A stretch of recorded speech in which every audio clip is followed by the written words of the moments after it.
So Michael, thank you. Thank you for making some time to come chat with us. My pleasure. This is our knowledge series, primarily meant for our network. I use this platform to educate our network about everything cyber and also introduce new businesses, right? And we'll start off with a bit of introduction from yourself, understand a little bit about your business, then we'll talk about how it's all cyber related and everything else around it. Yeah, sure. So on to you, Michael. Please introduce yourself and tell us a bit of yourself, your background, and obviously Daltrey too. Yeah. So thanks for the opportunity to chat. So yeah, Michael Warnock. I'm the commercial director for Daltrey. We're a Sydney headquartered cybersecurity company that's developed the first of its type platform in the world, focused around biometric digital identity. For us, we see a gap in the marketplace where the traditional approach to multi-factor authentication now is being breached. Hackers are getting very clever at stealing credentials and impersonating who somebody is. So Daltrey's role is to give our customers the highest level of assurance that the person who's logging in is who they should be. Or importantly, if they're not, they can't get in. So team's grown now to be about 45 staff. Deployed the technology in Australian government as our first customer, which is quite unique for a startup at the time. We certainly see ourselves now in that scale-up phase of our growth. Critical national infrastructure customers, consulting, etc. So very much an enterprise level solution for us. And as I said, yeah, first of its type. Great Australian technology, all about securing Australian businesses, and we're scaling rapidly, and 2023 gives us a great opportunity to have footprint into Europe and America. And you get to travel too now. Yeah, as we were chatting about earlier, the world has come back. We're able to get on planes again and go and meet people. And, so I have a confession to make. I've stolen one of your slides. I don't use it, but I say it, where you say hackers don't hack, they log in. I love it. That's it. And I use that in my meetings. So can you tell us a little bit more about taking that as a standpoint that hackers don't hack, they just log in. What's that problem, and how are you solving that problem? Yeah, so if we look at really from COVID, people are now working anywhere, anytime, any device. The challenge for the security teams is to really understand who's coming into the network. Without naming names, the last 6 weeks has been pretty interesting in Australia. A number of breaches have occurred because of a stolen credential. So the notion of hackers don't hack, they log in is very apt. They're stealing credentials. People are being phished. They're purchasing these on the dark web, and they're impersonating somebody to log into the network. And as I touched on earlier, multi-factor authentication nowadays isn't giving the security controls that it needs. So Daltrey's proposition is very much around the creation of a biometric digital identity that allows the user, for instance, through facial verification to prove who they are at point of logging in. You've only got one face, it's yours, it's unique to you, so why not use that? So that's our proposition, to be able to... So how does it work if there are twins? Everyone has a very unique pattern. So the biometric algorithm that we use, if we were to bring your face into a Daltrey ID, we measure about 400 different points of your face. So even you may be identical, there will be some intricacies that are unique to you. So we've got a very powerful platform now to be able to securely create that digital identity, encrypt it, and allow that to be used as the trusted credential. What it also allows is the user to get away from passwords. Passwords are a frustration for everybody. So the ability for you to, via a selfie in its simplest form, prove who you are when you're logging in is a very powerful and great Australian innovation. So how is it different to Face ID? Face ID, if you look at it from a technical perspective, the difference between what Daltrey does and Face ID, when you're creating your digital identity, we actually use a document source. So maybe a driver's license or a passport or even a staff ID card as a source of truth for the person who's bringing in their digital identity. So we extract some of the imagery from that document and we match that to the credential. When you're setting up your Face ID, for instance, on an Apple phone, If your phone was open, I could actually put my Face ID onto your phone. Correct. So the binding of what we call the credential attributes to the individual is the difference between what Daltrey does. So the credential, when it's created, is assured to be assigned to the person who is creating it. That's our difference. Beautiful, beautiful. So you said you're designed for enterprise level customers, right? Which is obvious that, you know, the larger the organization, the more the number of people, the more the number of risk and entry points. So how does your product meet small to medium business requirements? So for us, we certainly see that as a market for us in time. Right now, obviously, there's a lot of focus around compliance and regulatory cyber controls. So that's where we've naturally focused our initial attention as we've scaled into market. We're now talking to organisations of 50 to 200 staff who've really developed interesting IP that they need to protect. At the end of the day, the hackers want one thing, and that's data. Personal data, business data, financial data, etc. So over time, we'll certainly be able to scale into those areas and support an important market here in Australia in particular, which is that SME space.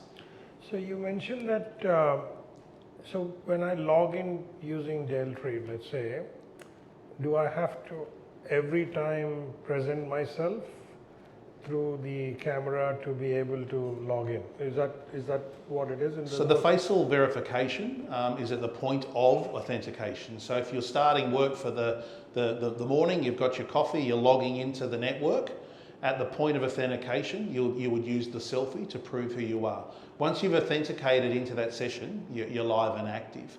The beauty of what we've also created is if you move into a particular part of the network where there might be a higher level of data classification, or you might move to a part of the network that you normally may not go and visit, that would create an alert, traditionally to the SIEM. The SIEM can talk to Daltrey and say, hang on, Michael's going into an area where he normally doesn't go. Can we re-authenticate to make sure that it's still Michael in front of the computer? So time of authentication and what we call step-up authentication as well, based on. So that can be automated. It can be automated, absolutely. The SIEM alerts can be automated. Yep, absolutely. But if you're into a session at the start of the day, once that session's open, Daltrey's authenticated you, and you're in and accessing what you need to do. So, so you're basically playing in identity access management space, right?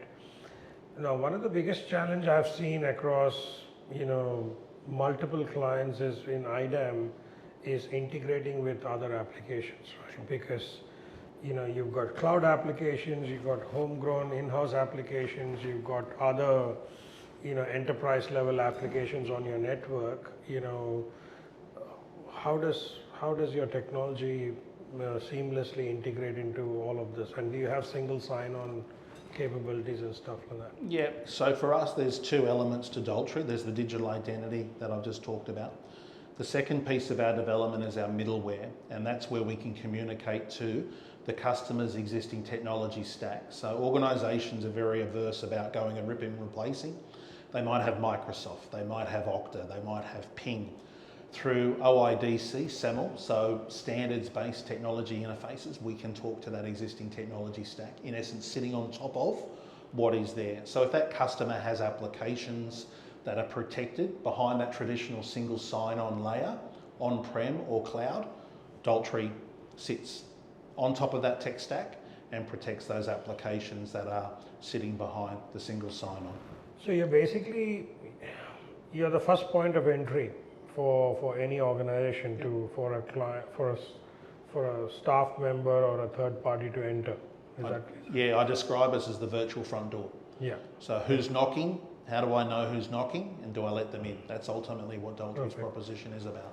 So how do you compare to other identity products like Okta and Ping and stuff? What is, you know, obviously they offer a next layer of audit and compliance and assurance. Mm-hmm. Are you trying to compete with them, or you're collaborating with them? Because I see some places Okta and Ping work together, and different business use cases.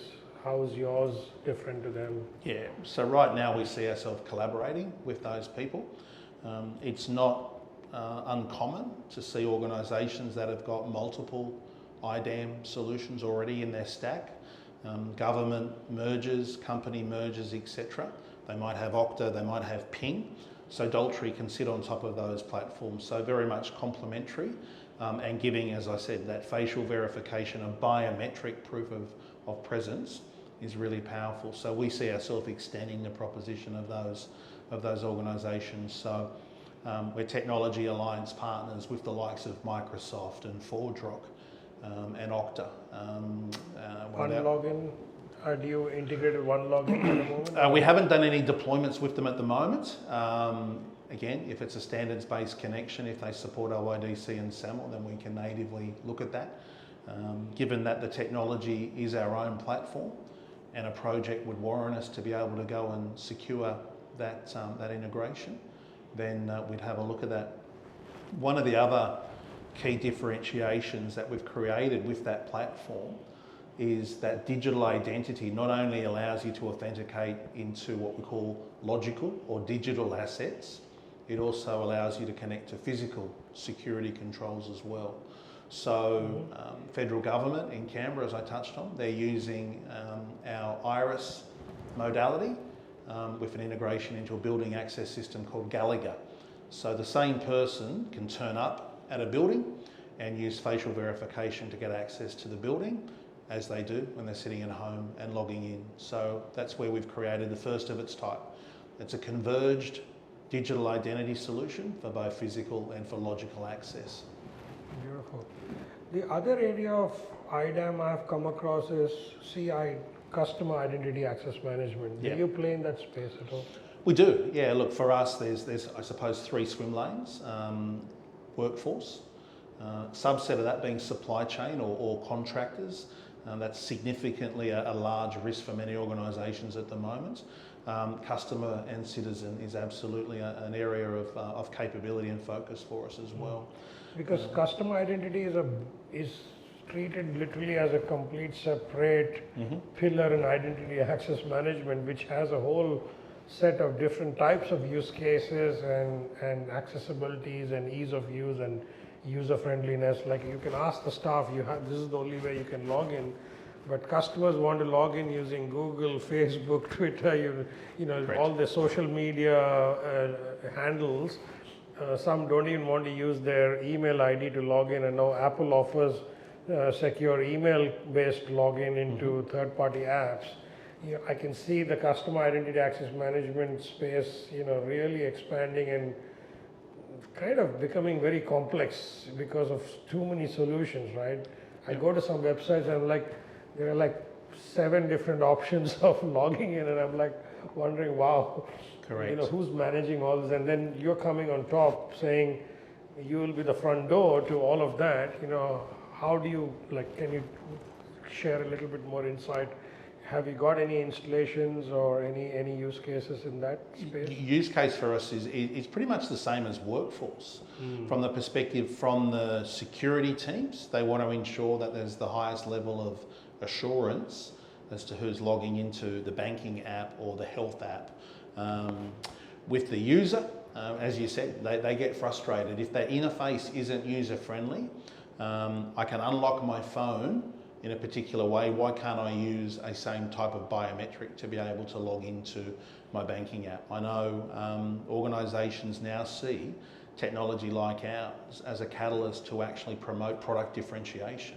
We trust your data, we trust your identity, we secure your identity in the most stringent way, but we also give you a user-friendly way to be able to access that application as well. So username, password, one-time PIN being pushed out to you to log into a banking app, or open up the banking app, scan your face, prove access, you're in.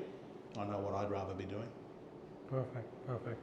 So I'll touch upon a different angle here. It just came to me. So there's a lot of talk about deep fake. So you see a video, it looks like Michael or Ajay, and they've used different types of artificial intelligence technology to do that. And it just occurred to me, if you're storing 400 different elements of a facial recognition, that becomes a very precious data for a hacker to then use, right? Yeah. What are your thoughts on that? So for us, the standard that we adopt and our principles around biometrics is, number one, you should not be storing any raw image of anybody in the database. So when the Daltrey identity is created, it's highly encrypted. It's a hashed mathematical table. So that's rule number one. So if the technology that we have inside a customer's organisation was breached, we think they've got bigger cybersecurity control issues than obviously what Daltrey has. So the deep fake is an interesting one. The technology, the partners that we have in our platform allow us to do what we call 2D and 3D sensing. So when we create the Daltrey identity, or when we're using that Daltrey identity to authenticate, we're actually measuring, as I said, 400 points of the face, but it's not only 2D, it's actually 3D as well. And we're doing what they call a liveness detection. So if someone's holding up a photo, if somebody's injecting video into the stream, or wearing a mask, our technology would prohibit that person, one, creating the identity in the first place, or if somebody was trying to spoof that identity, we would pick that up and they'd be rejected access. So yeah, pretty much the algorithms that you use as we come back here in Australia into the e-gate in Australia when we're immigrating back in, the biometric that is used there in those smart gates is technically what we're using now. We're bringing that technology into the enterprise here in Australia. Yeah, wonderful. No, that's really interesting. IDAM has been an interesting area for me personally. I've been involved with some very large, projects in IDAM. Myself personally, running for some clients. But yeah, it's great to see Aussie startups, taking the bull by the horns, as they say. For sure. and creating something unique. Any last comments for our audience in terms of, the problem and, what's your, anything you want to share or leave a thought in their mind? Yeah, look, it comes back to that hackers don't hack, they log in. Hackers are getting very smart about the way that they actually attack networks. But it's also important in conversations we have with our customers as well. There's another element of threat, and that's the insider threat as well.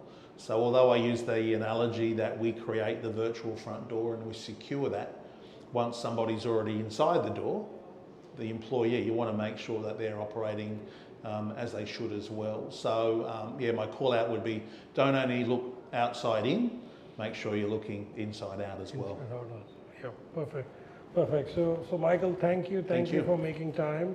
Really appreciate it, and I wish you all the best. My pleasure. And hopefully we can work together. Look forward to it. Thank you. Thank you.